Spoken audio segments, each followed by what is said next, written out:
towards a close. We'll take 2 more questions. Young lady, yeah, go on.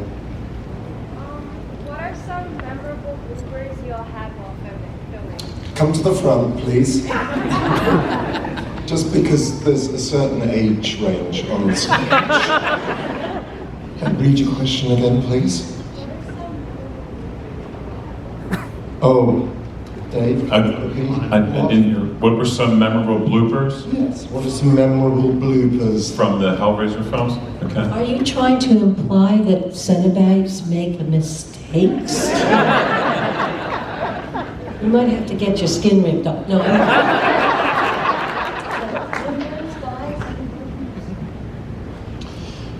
Well, I remember when we were in the torture chamber kind of stuff in Hellraiser, and they, with all the chains hanging down, and when we rehearsed it, we were plotting a way through the chains,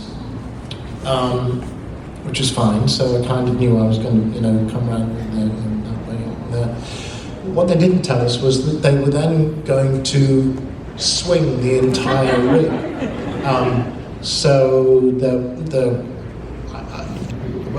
whether it survived to see the light of day, I have no idea. But certainly on the first take, I was suddenly stopped dead in my tracks because one of the chains had just attached itself to a pin, and I was going no further.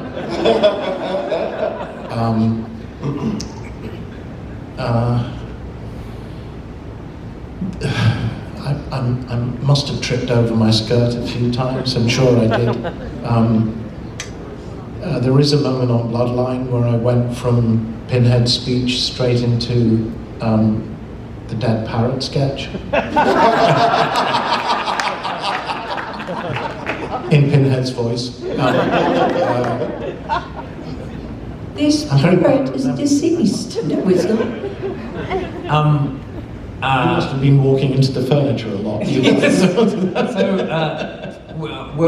When Chatterer and I first came onto the set, the message hadn't gone through to the rest of the crew and the directors that we were absolutely and completely blind. We literally could not see anything because we had no eye holes in our makeup. Oh, we had tiny little eyes. I had no eye holes. Oh, yeah. And so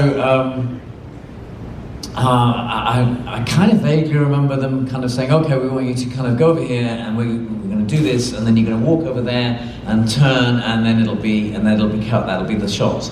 And we obviously we both had false teeth in our own mouth, so we were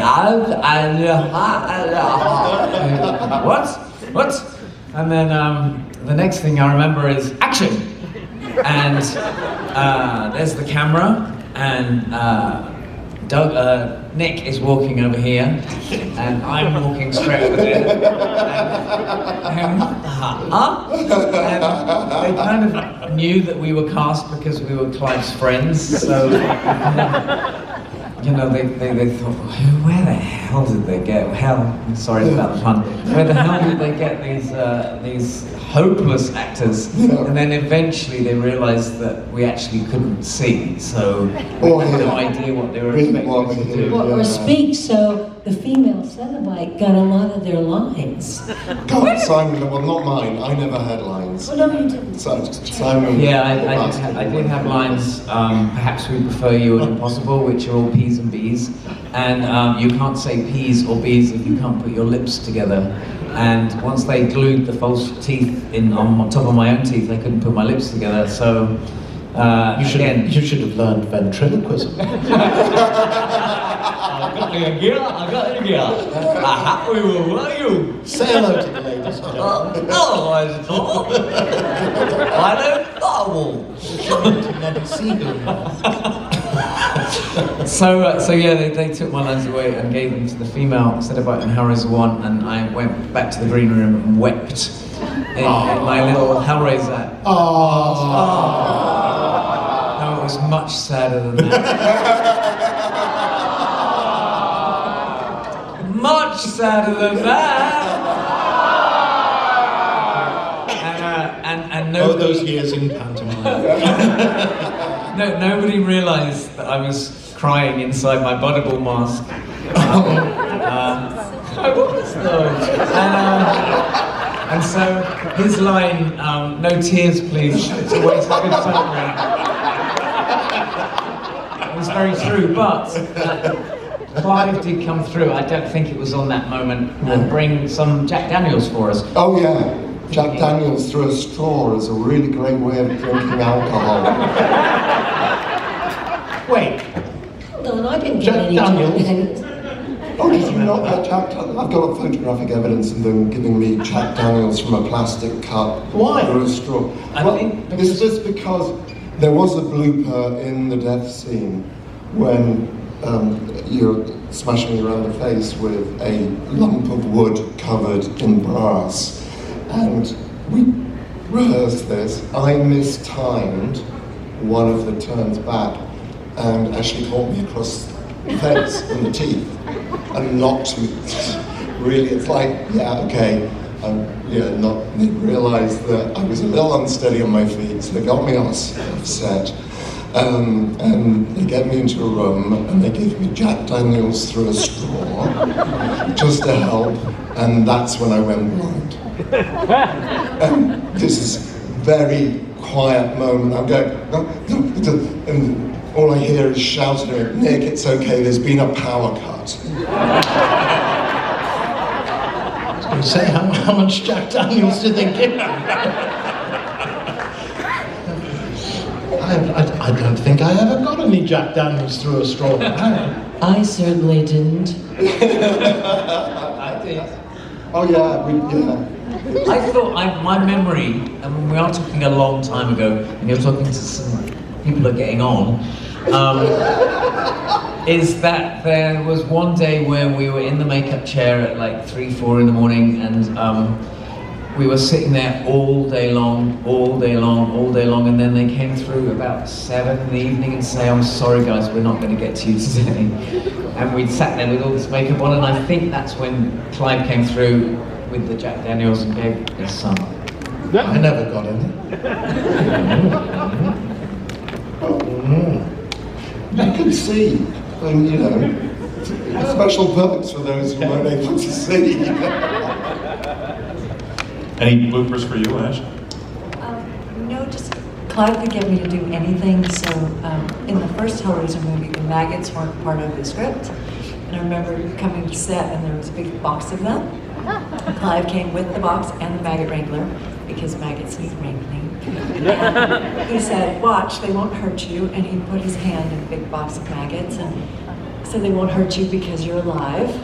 And so that was the day the investors were there to see where their money was going. And so they sprayed me down so I was sweaty. So every time I'd back up into the corpse, all the maggots would stick.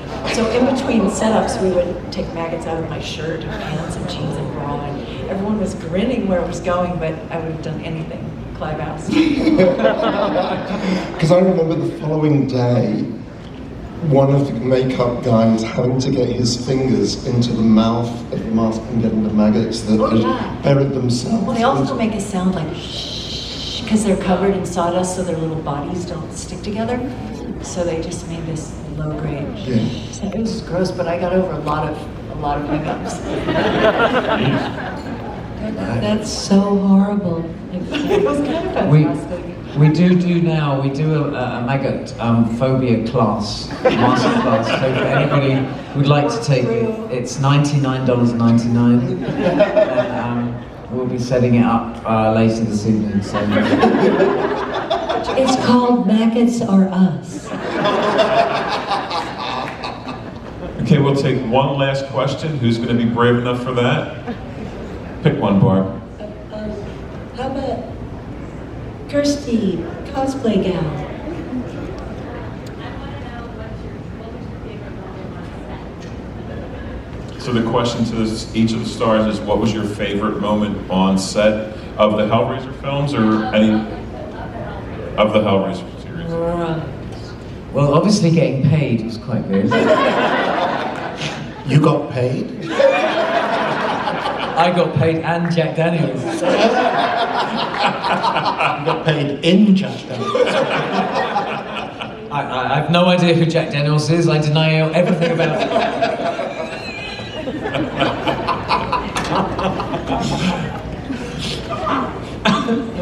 Answer the question. I can't remember what it is. Oh, thank you. Okay. I have a favourite moment.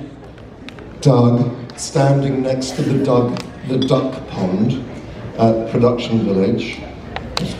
It was during the day, and you were testing yourself on the lines, "We want the man who did this." And you were trying different versions of the line of, "We want the man who did this." And I just remember that very clearly. Well, I think I've been accused of this before, and I've reminded us of the appalling attempt at the Cenobite rap that we were... Yes. Which centered around, "We want the man, we want the man. we want the man." This, yeah. That to rap was always a favourite. To try to answer seriously, I'm exceedingly bad at remembering that kind of thing. Favourite this, favourite that, favourite the other. It's always the moments when everything comes together, when you feel as though the hours in the makeup chair and the restrictions of the costume and everything gels into a moment where you know that everything is just...